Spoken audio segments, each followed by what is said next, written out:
The next speaker is Spoorthi, speaking on incidence of recurrence between the rotational flat graft and autologous conjunctival graft in primary pterygium. Good morning, everyone. Title: Incidence of Graft Recurrence between Rotational Flap Graft and Autologous Conjunctival Graft in Primary Pterygium. Pterygium is a wing-shaped growth of fibrovascular conjunctival connective tissue on the cornea. It may impair vision by inducing astigmatism and blocking the optical axis. It may cause a chronic ocular surface inflammation and be a cosmetic problem. Environmental factors, heredity, ocular surface changes, and ultraviolet radiation are suggested as risk factors. The use of conjunctival flaps is a well-established strategy to prevent recurrence after pterygium excision. Surgical intervention is the main treatment method for pterygium. Various techniques employed are bare sclera technique, primary conjunctival closure, amniotic membrane transplantation, conjunctival autografting, and conjunctival rotational flap. Graft edema, suture loosening, persistent epithelial defects, granuloma, and Dellen formation are easily managed complications, and symblepharon diplopia and scleral melting are rare complications. The perfect technique preventing recurrence, which is the most common postoperative complication, has not been defined yet. In the present study, the efficacy of two techniques, that is the rotational flap graft and the conjunctival autograft, are compared in terms of recurrence after primary pterygium excision. 57 eyes of 57 patients who have undergone primary pterygium excision in Ashram General Hospital were taken for this study between January 2020 and 2020. They were categorized into two groups. Group A consisting 28 patients of rotational flap graft and Group B consisting 29 patients of superior temporal conjunctival autograft. For inclusion criteria, primary pterygium, age less than 80 years, no other ocular pathologies, and minimum 6 months follow-up. Exclusion criteria: dry eye, blepharitis, collagen vascular disorders, history of ocular surgery, and recurrent pterygium.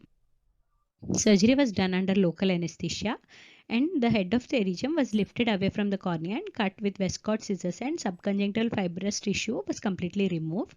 In rotational flap graft group, the superinasal conjunctiva was dissected from fornix to 1 mm of the limbus, and the flap was completed and rotated using an inferior limbal anchoring point of about 1 mm.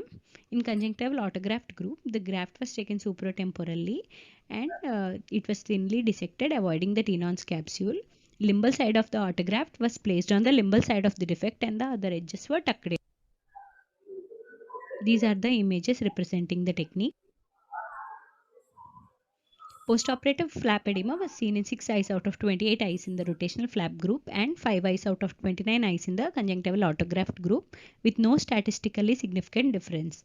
Recurrence was seen in 4 patients in rotational flap graft group and 3 patients in conjunctival autograft group. The difference between two groups in terms of recurrence was not statistically significant. Recurrence is the most common complication after pterygium surgery. Several surgical techniques have been modified and optimized to reduce recurrence of pterygium. In this study, we compared the two pterygium excision techniques, conjunctival rotational flap graft and conjunctival autograft. Recurrence of 14.2% was seen in rotational flap group and 10.3% in autograft group.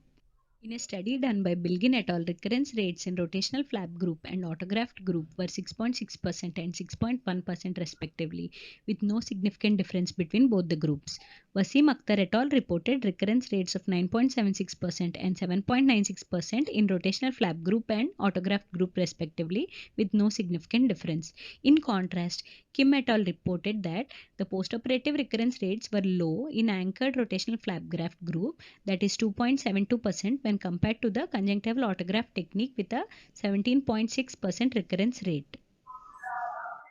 The recurrence rate after pterygium surgery is related to several factors such as age, race, clinical features, surgical experience, suture material, glue material, and use of adjunctive agents such as mitomycin C. Therefore, a clear comparison of recurrence rates between studies is difficult. Limitations are that it only considers cases of primary pterygium, and factors causing pterygium like occupation, radiation exposure were variable to each case, which was not considered, and follow-up is only for a period of 6 months. Conclusion: both the techniques employ autologous grafting, and both the techniques are safe and effective in preventing recurrence. Both techniques may have complications. Essentially, in our study, we have found no statistically significant difference. These are my references. Thank you.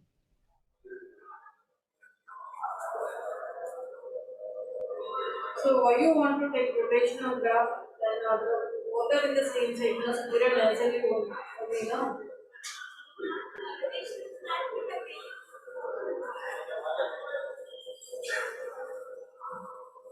Rotational flap we have taken supranasally, ma'am, in case of nasal pterygium, in case of supratemporal. In case of temporal pterygium, we have taken supratemporal side, that is just beside the pterygium. In conjunctive autograft group, we have taken the graft anywhere, we have taken from the supratemporal as a separate graft. So, rotational graft group only adjacent grafts. So you find any difference in surgical time or any other thing? The surgeon found rotational flap group technique to be found more comfortable in rotational flap group. So we wanted to test recurrences whether it has any better or worse.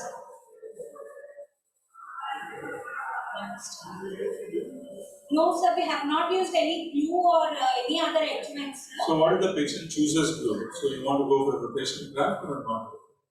Yes, sir. Glue is definitely expensive than without using glue. We have included all the cases done in the similar techniques, sir. What was your definition of recurrence?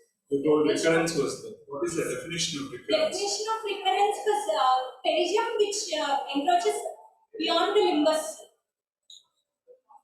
Beyond the limbus, only on the upper and inferior aspect as micro this one, or to how much level? Is there any definition you had made yourself before starting the study?